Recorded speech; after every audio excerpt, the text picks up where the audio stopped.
It's Kelvin and Cherie. We talk small business.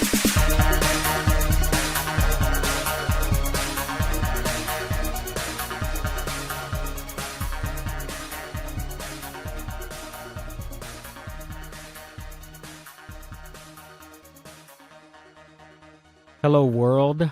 Hey, everybody. This is Master Small Business, and we have another one for you. Good topic. Yep. How to start a business with no money. Is it really possible? Yes. No money at all. No money at all. Okay. How is it done?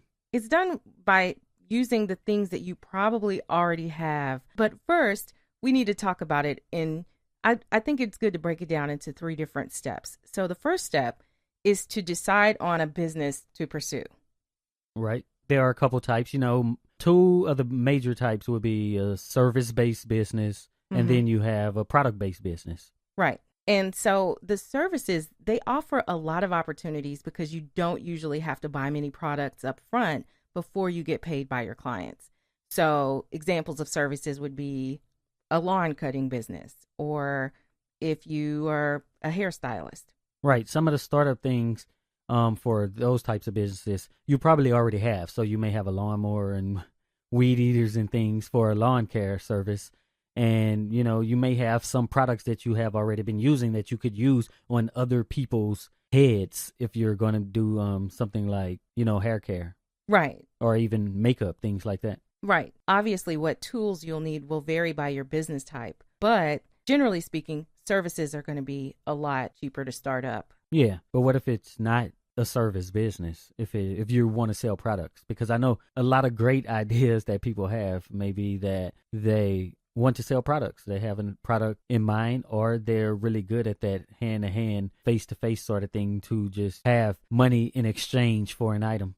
Right. I think if you want to sell products, then you may be able to make them to order instead of trying to buy a bunch of stock and hold stock. That's going to be less expensive, but you'll still need materials to make whatever it is you're making. Right. And sometimes, as with the services, you have those things. So I could give an example. In our studio here, I made these acoustic panels that we have on the wall. Mm-hmm. And if you want some, just email us, podcast@mentalistmedia.com. But I made them from things that I already have because, a couple years ago, I built a booth, a recording booth, and I had some materials left over. So I said, I'll just put these to use. So if I wanted to actually sell them at the time, I could have just used some materials that I had and then had my first products to begin my acoustic panel business, as an example. Right. And one of the things I would caution you to do when you're selecting your business is do something that you actually enjoy. Do something that you actually like, because you're going to have be up to your neck in business. You really have to like it to be able to stay in it for the long haul. Right. And you're going to be more knowledgeable on things that you partake in and the stuff that you're interested in and the things that you do. You're just going to know more about it.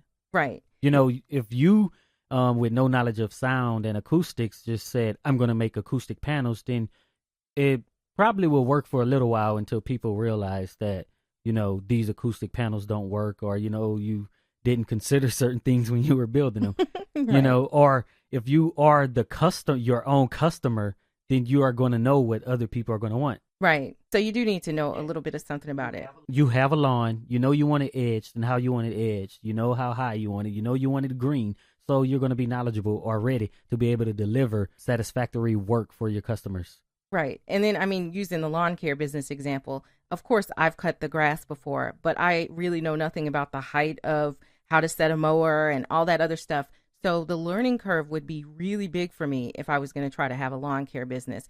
Probably not the best idea, since it's not really something I enjoy either. I also wanted to add, suppose that you're going to need some money for product because you're selling products, so you need supplies or whatever, and you just don't have that money. That's when you get creative and think of a service that'll get you the seed money you need to buy your first bit of product. Do you have an example? Well, I think doing hair is a great example because there are a lot of people who can do all sorts of hairstyles that are not where you're dyeing and doing all of the things that you need a license for and can make a little bit of money. Some people babysit. Some people walk dogs. There are tons of ideas, and you can pretty much Google, ideas for quick money, fast cash Right. type of stuff. Now, don't get all off into, some of the schemes that they Yeah. have going on, but just something simple. But generally, when you're starting a new business, from the ground up with nothing, you are going to have to be able to support that outside somehow. So, you may have to offer some service somewhere else to be able to fund what you're actually going toward. Right. So, maybe you type up people's resumes, or you do things like that, or you maybe do some other short-term service while, you're getting ready for your big product-based business. Right. So after let's say we've selected our business type that we're going to do, what's step number 2? I think that you should just find ways that you can deliver your products and services in a way that's not really expensive, where you're not eating up a lot of money. Yeah, I think that's huge. To talk about when we first started Mentalist Media, one of the things that we did was we made sure that we didn't spend money on anything we didn't have to spend money on. Right. For instance, if you're a hairstylist or a barber, but you don't have enough money to buy your own shop, be creative and think about maybe making house calls. We know a couple people who are barbers and hairstylists. And in fact, when they were talking about their business and developing it, this was one of the things that we suggested to them early on. Right. And another thing is like what's really popular right now, subscription based ideas, Mm-hmm. So I offered this to my barber once, I don't know if he's ever going to start it, but selling me my haircuts, so I pay you monthly. And if I come to get the haircut, whether or not I do, you still get that money. Yeah, it's kind of like a gym membership, right? Yeah. If you never show up at the gym, you're still paying, whatever it is every month. Yeah, and that's a good way to start. You don't have to keep up that way because, for whatever reason, but that would be a good place to start because then you have a steady stream of revenue. Right. And I think you have to think of ways to offer things that other of your competitors are not offering. Right. If everybody is in a shop and all of that, and you make house calls, maybe you could make the same amount of money in one day by cutting 4 heads doing house calls, because you're going to charge more than you would going into the shop than the person who's in the shop. Right. And maybe you could even do it in half the time. Right. And, in the beginning, you're going to have to do everything yourself. You have your lawn care service. Once you hire that first person, then, your your profits will decrease significantly. Significantly. Yeah. Yeah. So, you are going to do a lot of this stuff on your own with you, just the founders. Right.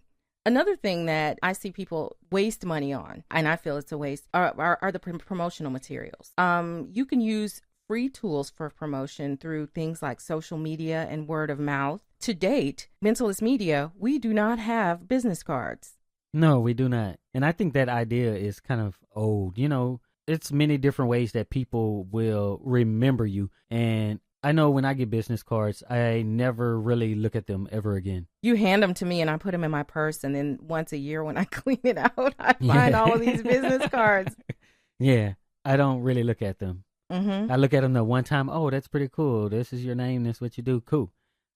But if I was reached some other way, let's say I am scrolling Facebook and I see oh, look at this. These people offer this particular service or have this particular product. Right. And these things can be free. In our case, just to kind of share with you what we did, we actually use pins. Yes, we have pins with our business information on it. And we have coffee cups as well. Mm-hmm. And that's it. So you will be reminded when you're drinking that coffee in the morning. You'll be thinking about Mentalist Or Media. you're looking for a pen to write that note or that phone number. I don't know why you would write a phone number, but whatever. Mm-hmm. You need to jot something down real quick. But even if nothing else, let's say you come across prospective clients or customers when you're talking your business up, just get their information and put it in your cell phone. These days, most people have a cell phone. Get that information and save it. You get their information. Don't give them your information. They'll never call you. Well, you could. You could do both, but, you having the information is more valuable to you than them having your information. Get that email, get that phone number, because you might not even need to call them. You can just text them or email them. Right. But you have to know your clients to know which is going to be the better way to contact them. Yeah. And, the pens and the cups, we did not actually get them until we had some sort of revenue coming into the business. Right. So it wasn't like the first thing we do, we're going to get these pens or business cards or whatever. We waited until we, gathered up enough clientele to go ahead and, make a purchase like that. Right. And even then, we didn't spend a whole lot of money on them. And in fact, we still have pens and cups left from our original order a couple years ago. Right. We don't give them to everybody. Yep. You got to be special to get a cup. So what's next? The other thing that I would say is move along to step 3. Start working and be flexible on the scope of your product and service offerings. That's right. So let's say I have my lawn care business. This is a good example, because a lot of people have some experience with this or knowledge of, lawn care or needing it. But let's say I have my lawn care business and I'm just going door to door because I'm not spending money on advertising. I'm not printing up flyers or anything. I knock on your door. Bam, bam. Do you need your yard cut? You know what I'm saying? No. Maybe they say, hey, I need it raked. You know what I'm saying? I need my lawn raked. I need some plants planted, some flowers planted. Just because that is what you think is going to be what's going to bring in your revenue in the beginning and in the long term doesn't necessarily mean hold to be true.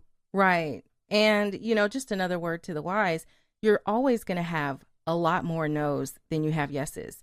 But all that matters is that you get enough yeses to meet your goals for your revenue. Right. And someone may present something to you that you did not even know you were capable of or really thought about incorporating into your business. Yes. And that actually happened with Mentalist Media. Yes. If you listen to the first episode of this podcast, we talk about our history and we talk about what it took for us to actually get started. And when we began, we started with our division that was audio production, and specifically, we had a lot of voiceover clients. And one of our best voiceover clients in an area came up with this opportunity to do some translations because, of course, people want voiceovers in multiple languages. That's right. And what we knew is we didn't have any experience in translations, but we understood the principles of process development and quality control, and we knew we could deliver it. We just had to figure it out.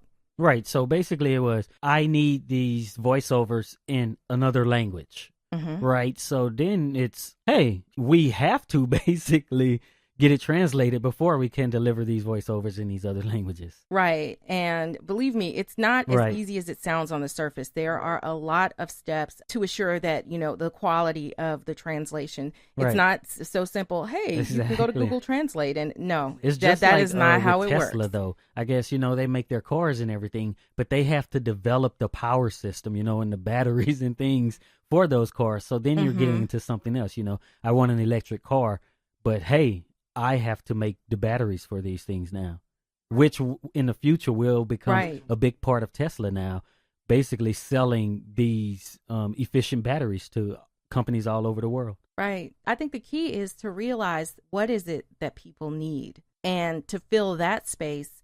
And if you're selling a product and you realize, oh, they also need some other complementary product or service, then you need to be right there to offer that. And when I look back at this particular client, I know that it is because we were consistent and we delivered quality work that we got the opportunity. Yep. So when the door was there, we just kind of stepped on through. Just stepped through the door. So it is possible to start a business with no money, and very, very possible to start it with little money. Yes. Yeah. We're living proof of that. So if you've missed any of our previous episodes, be sure to go back and check them out. Go to Facebook and like us. Yeah, go to Twitter, Instagram. Make sure you check out our YouTube. Just search Mentalist Media on all of those platforms. We are on Stitcher and also in iTunes. That's right. And we're always running some cool promotions that'll be great for your business. So be sure to check these sites regularly. This is Master Small Business Podcast.